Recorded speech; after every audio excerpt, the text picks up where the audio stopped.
turned on a dime hasn't really allowed a space for reflection, psychologically, emotionally, to think about what has happened.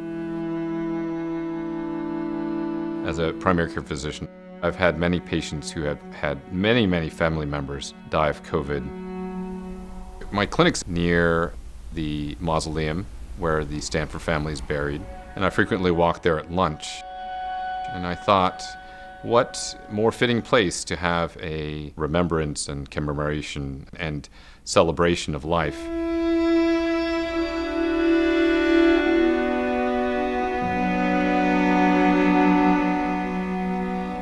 Leland Stanford Jr. was the son of the Stanfords, and he died of typhoid when he was only 16. He was their only child, and so in their grief and heartache, the Stanfords decided to create Stanford University and said, now all the children of California will be their children. They transformed that grief into something so amazingly wonderful and positive that all of us have benefited from and will continue to benefit from. Dr. Lynn and I had started talking about a way to recognize the number of lives lost to COVID when it reached 100,000. And we thought about doing it at a concert, and then we really hoped that we could do something larger for the campus community. And that's when I reached out to Tiffany Steinwert in the Office of Religious Life.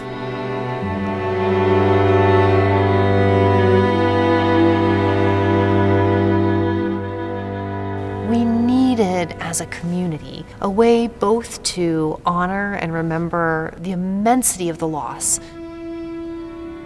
Both the individuals who've lost their lives, the families and friends who've loved them, but also the loss of what life was like pre-pandemic.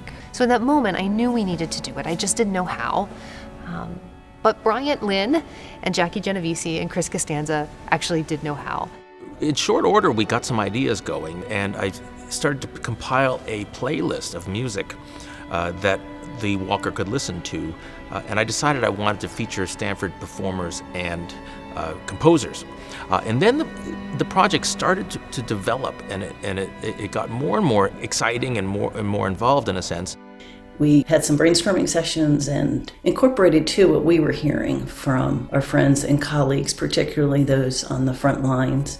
So right now we have the Soundwalk, which is a music remembrance. We also wanted to have an opportunity for people to contribute their stories related to COVID through an app or a website, and a physical area of remembrance, which will be designed by Lauren Toomer, to allow and to create a space of reflection about losses and changes over the past year due to COVID.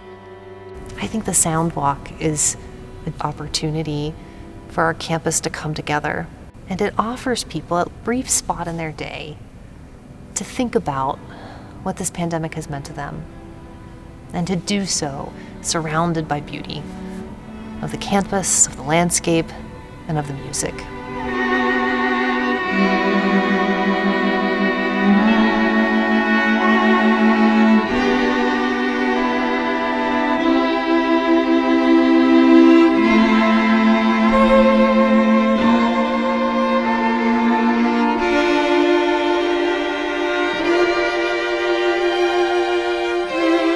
I think we as a community, we as individuals, will not be able to move on without a period of grieving. Grieving empowers us, enables us to move on.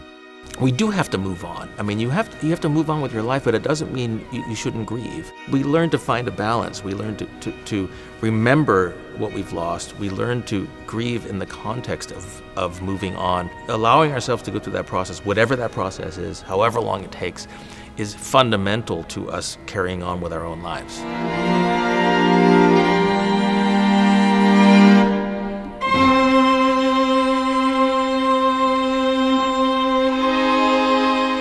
Grief and love are actually two sides of the same coin. And so the grieving process is a way of honoring that love. We can't heal if we can't tell the story and if we can't acknowledge and honor that grief.